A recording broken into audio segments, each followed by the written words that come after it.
Welcome to another talk at the Filmfest studio today.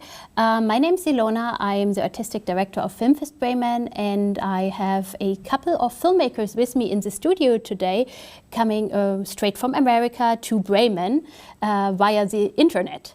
And I'm very pleased to welcome Pamela Falkenberg and Jack Cochran with their film Such Complexity. Hello, both of you. How are you today? I'm very good. How is it where you are in the world? Where exactly are you based?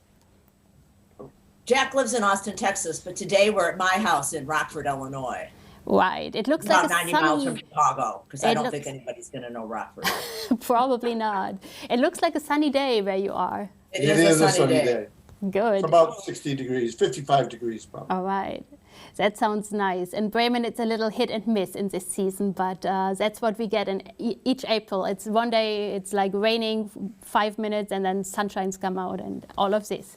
But the beauty of nature and weather and all of the elements, this is like a central theme of your film, which is a kind of visual poem, if I would word it and put it in some kind of category.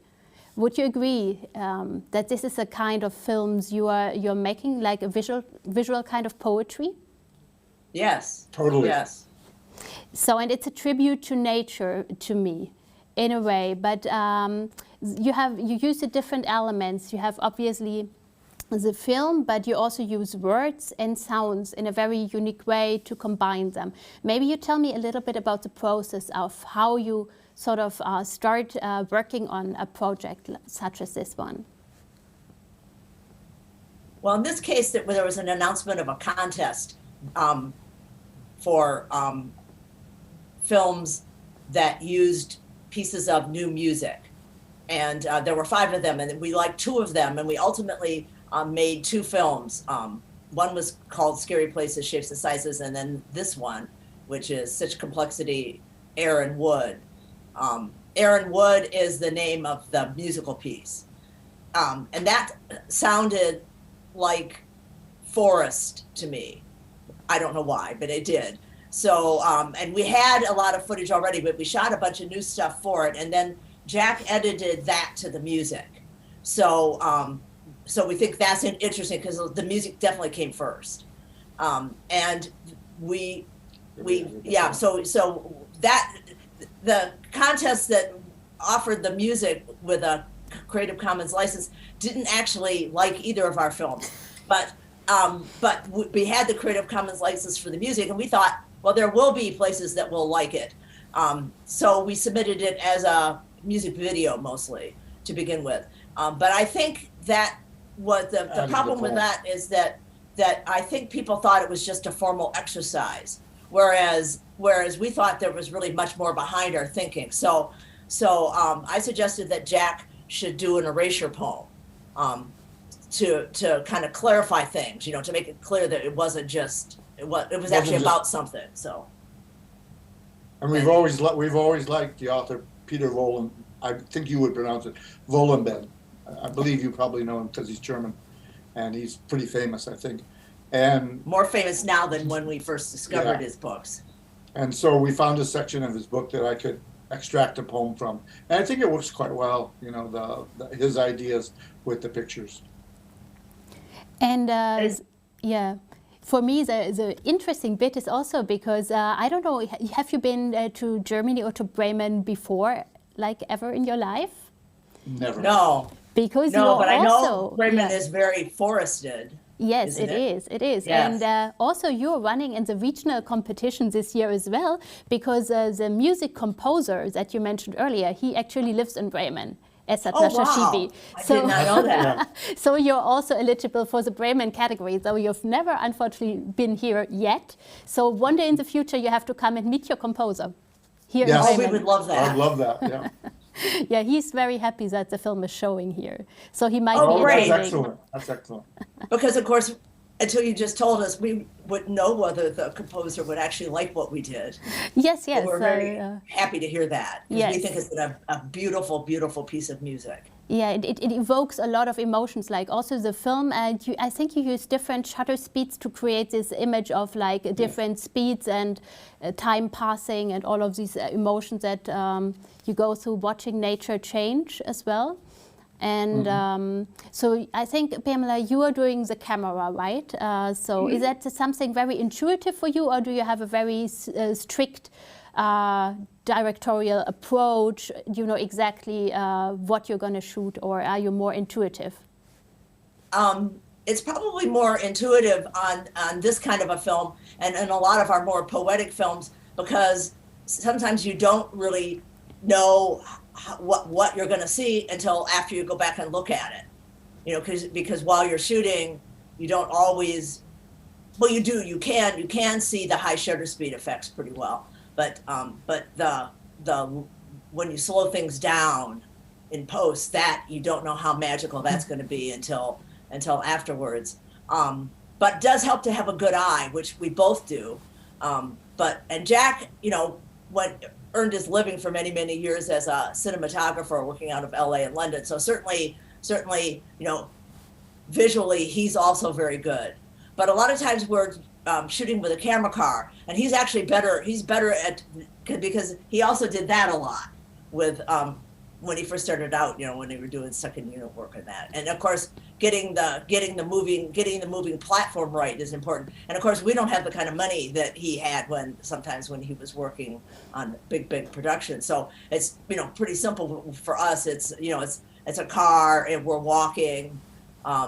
You know, there are some tripod shots in it, but there's some tableau. So the tableau, both of us usually are looking at the monitor. So he usually gives me the, you know, just, you know, like, and I listen to the sound and whatever he's editing, but, you know, he gets the sound editing. And although there's not too much of that because it's really the brilliance of the music, but Jack is very sensitive to that. And I think his editing really makes it. And of course, you don't find, you know, we didn't find those things except in the post-production, just like, and it's all serendipity, you know, because it's the light too. So you don't know what light's going to be good or what, you know, or exactly when the flare is going to come or something. So you just need to be ready, I think, you know, but it helps to have a good eye, which most people that, you know, really are absolutely making images, I think, have that.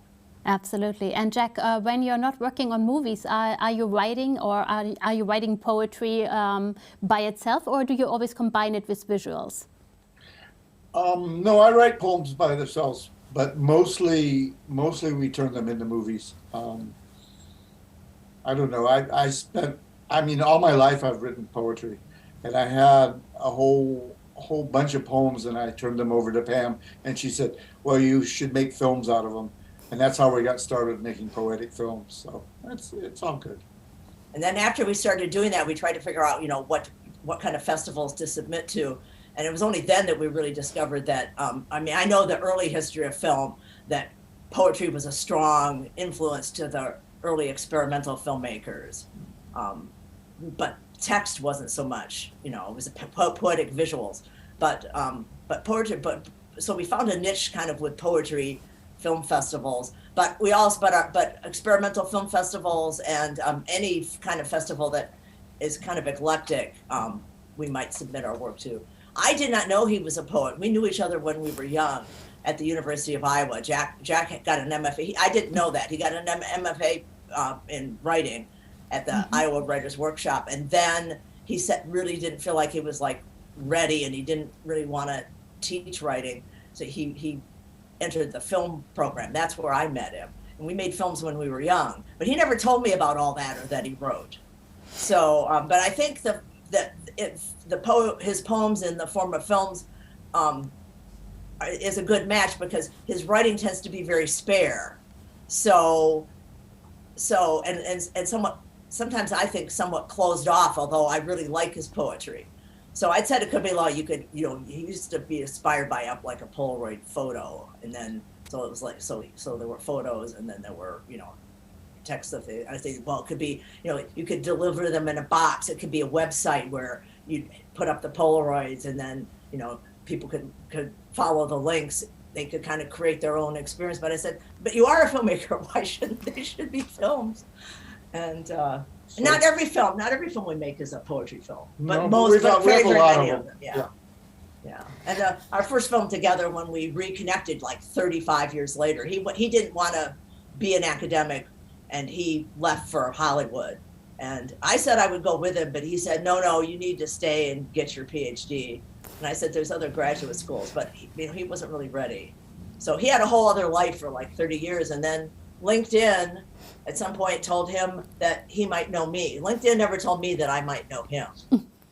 So, and I thought it was a cruel joke of fate. I eventually clicked on the, do you want to respond? Because Cochrane's kind of a fairly common name in here, because there's a lot of people came from Scotland. A lot of Celtic people. A lot of Celtic people. So I just assumed it was some other Jack Cochrane trying to sell me insurance or something. but no. So So a film collaboration was born. Yeah, reborn. Technology brought you back together.